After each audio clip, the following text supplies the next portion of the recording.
Godwin John ministries வழங்கும் தினம் ஒரு சத்திய வார்த்தை. இந்த ஆடியோ நிகழ்ச்சிக்கு உங்களை அன்புடன் வரவேற்கிறோம்.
தேவனே, உம்முடைய நாமத்திற்கே மகிமை உண்டாகட்டும்.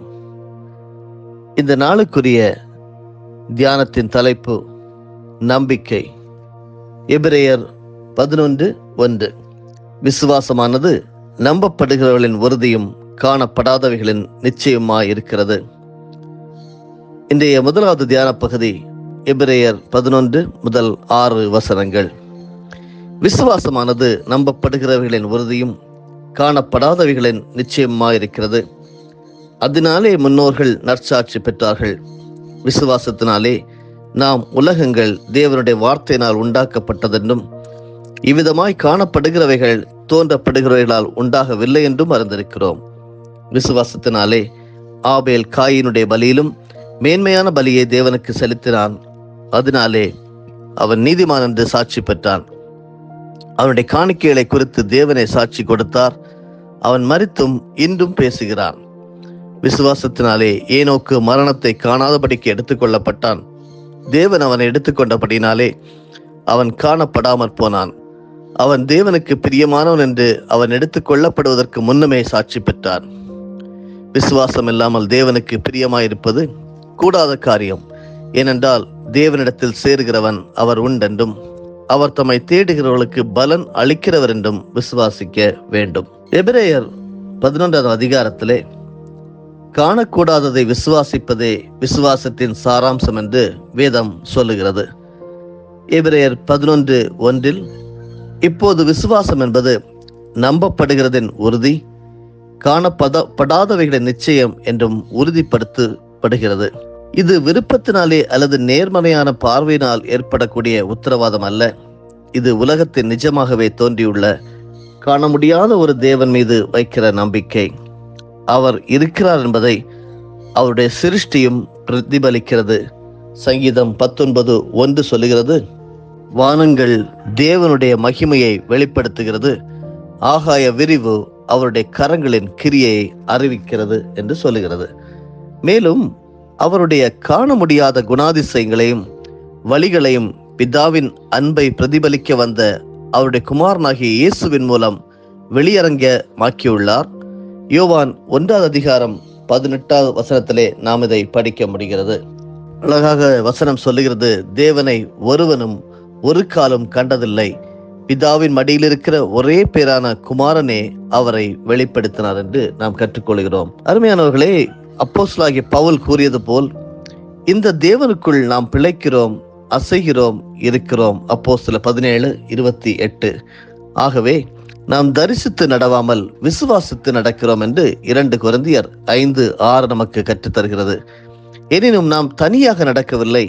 கண்ணுக்கு தெரியாத தேவன் நம்முடைய ஒவ்வொரு அடியிலும் நம்முடன் இருக்கிறார் என்பதே நிதர்சனம்.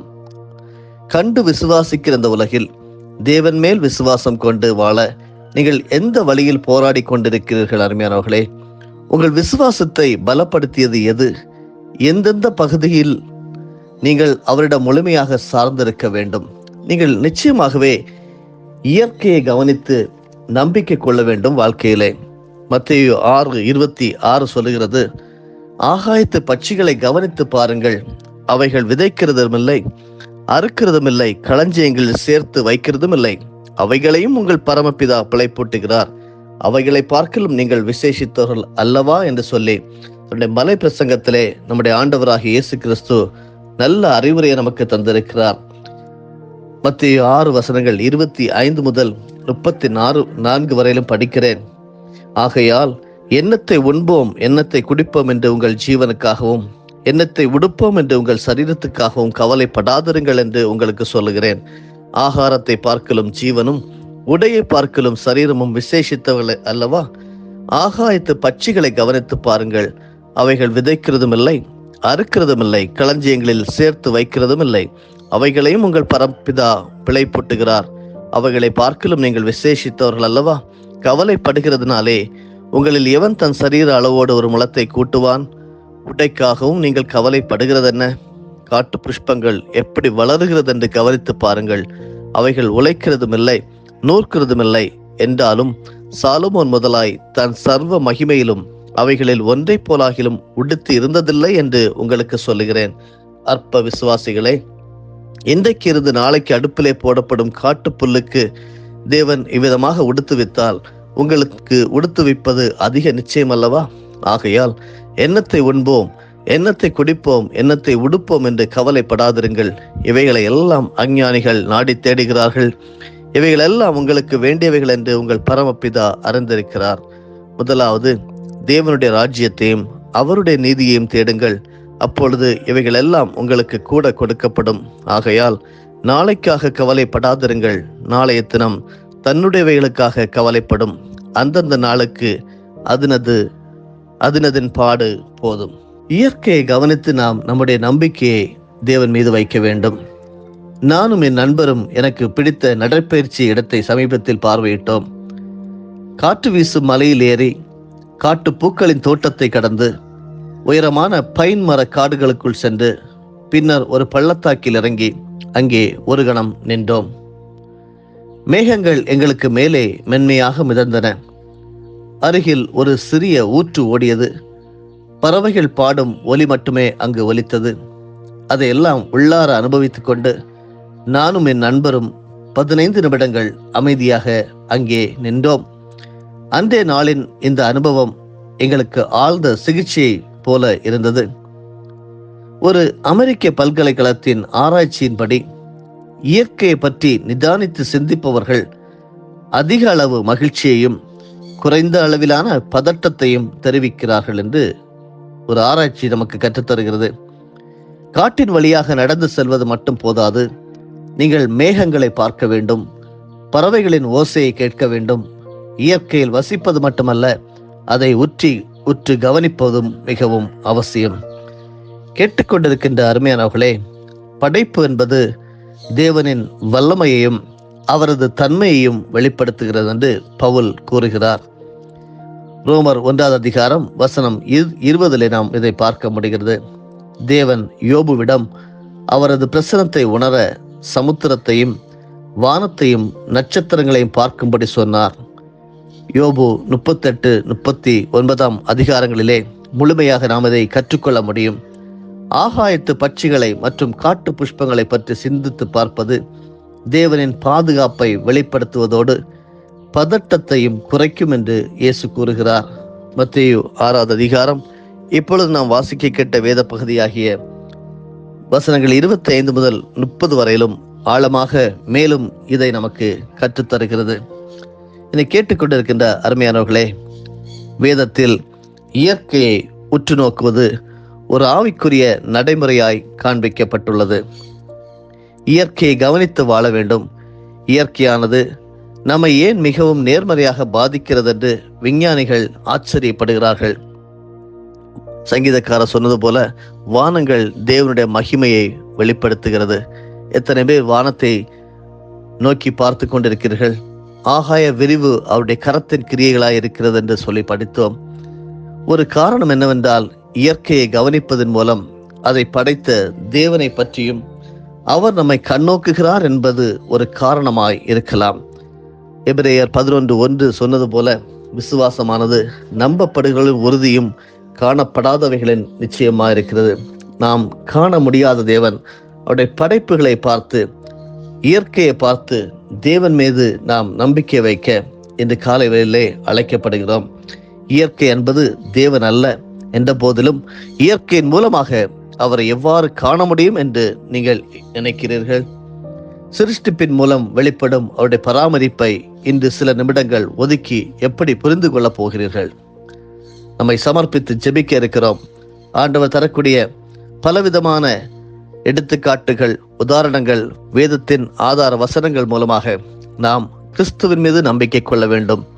எதை பார்க்க முடியாததோ அது நிச்சயமாக இறைவனுடைய படைப்பு. இயற்கையை கவனித்து வாழ இந்த காலை வேளையிலே அழைக்கப்படுகிறீர்கள். ஜெபிப்போமா?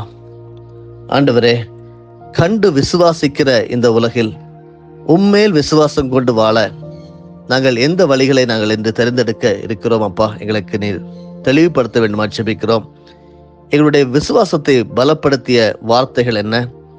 வேதத்தின் பிரமாணங்கள் என்ன? எந்தெந்த பகுதியில் நாங்கள் உம்மிடம் முழுமையாக சார்ந்திருக்க வேண்டும் என்று கற்றுத்ததை ஸ்தோத்திரம். இயற்கை என்பது தேவன் அல்ல அப்பா, ஆனாலும் நீர் அல்ல அது. இயற்கையின் மூலமாக உம்மை நாங்கள் எவ்வாறு காண முடியும் என்று சொல்லி இன்று சற்று தியானித்தோம். சிருஷ்டிப்பின் மூலம் வெளிப்படும் உம்முடைய பராமரிப்பை இன்று சில நிமிடங்கள் ஒதுக்கி நாங்கள் எப்படி புரிந்து கொள்ள வேண்டும் என்றும் கற்றுக்கொண்டீர். பிதாவே, சில நேரங்களில் எங்களால் பார்க்க முடியாததை நம்புவது ஒரு போராட்டமாக இருக்கிறது. ஆயினும் கூட நீங்கள் உண்மையுள்ள அன்பை எங்களுக்கு வாக்கு பண்ணியிருக்கிறீர். நீர் ஒருபோதும் எங்களை விட்டு விலக மாட்டீர், எங்களை கைவிட மாட்டீர். அந்த வாக்கு தத்தத்தை சார்ந்திருக்க எங்கள் ஒவ்வொருவருக்கும் உதவி செய்ய வேண்டுமாய் ஜெபிக்கிறோம். வானம், பூமி, நீரோடைகள், பறவைகள் ஆகிய எல்லாவற்றின் தேவனே, நாங்கள் இன்றும் உம்மை துதிக்கிறோம், ஆராதிக்கிறோம். விசுவாசமானது நம்பப்படுகிற உறுதியும் காணப்படாதவர்களை நிச்சயமாக இருக்கட்டும். இயேசுவின் மூலமே பிதாவே, ஆமேன். என் ஆத்துமாவே கர்த்தரை ஸ்தோத்தரி, என் முழு உள்ளமே அவருடைய பரிசுத்த நாமத்தை ஸ்தோத்தரி. என் ஆத்துமாவே கர்த்தரை ஸ்தோத்தரி, கர்த்தர் செய்த சகல உபகாரங்களையும் மறவாதே. ஆமேன்.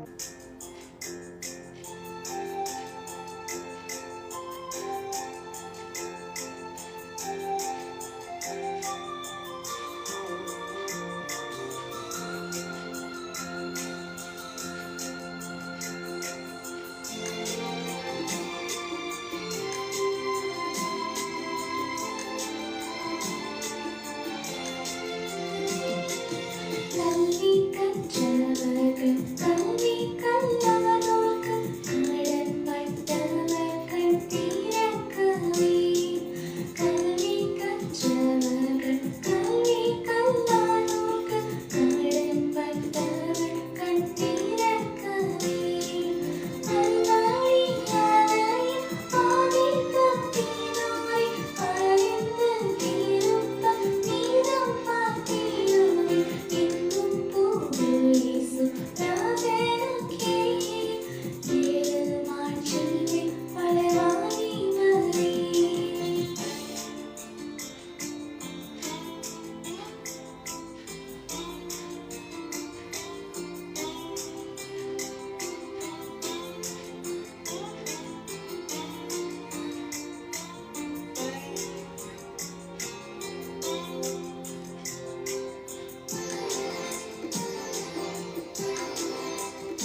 நம்முடைய ஆண்டவராகிய இயேசு கிறிஸ்துவின் மூலமாக உங்களை நாங்கள் மனமாற ஆசீர்வதிக்கிறோம்.